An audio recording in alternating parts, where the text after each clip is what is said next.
Сәлем достар, бүгін мен сіздерге әлеуметтік төлемдер, яғни соцотчисленияны артық төлеп қойсаңыз немесе қате төлеп қойсаңыз қайтаруға через Егов мобайл арқылы да қайтаруға болатынын көрсетемін.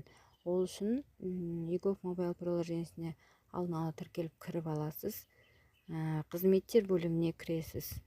Осы жерде жеңілдіктер, жәрдемақы және зейнетақы қазақшасында ең төменгі жағында артық қате төленген әлеуметтік аударымдарды және әлеуметтік аударымдардың уақытылы немесе толық төленбеген үшін өсімпұлдарды қайтару деп тұр. Пениясында қайтара аласыздар. Ол үшін сізге төленген банк арқылы төленген чегіңіздің толық нұсқасы керек. Соны алдын ала ашып дайындап қоясыз. Осы жерде сіздің данныйыңыз шығып тұрады. Электронный поштаңызды жазасыз.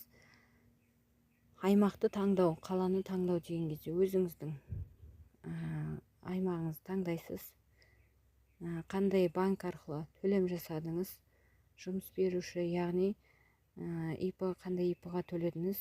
ИП-ның атауы немесе ТО-ның атауы.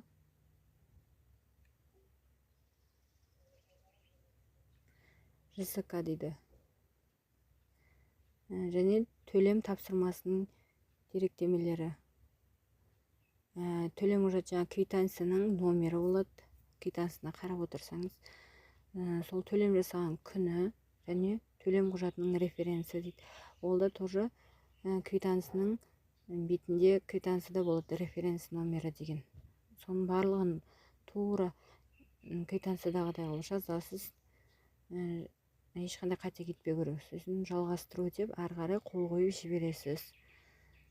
Бұл 10-15 күннің ішінде немесе одан ертерек ақшаңыз түсетін болады. Қандай жауап келетіні, ол ең бірінші бетте уведомление деген бетке жауабы келетін болады. Немесе SMS түрінде келетін болады. Видеом сіздерге пайдалы болса, лайк басып, комментарий қалдыруды ұмытпаңыздар. Рахмет.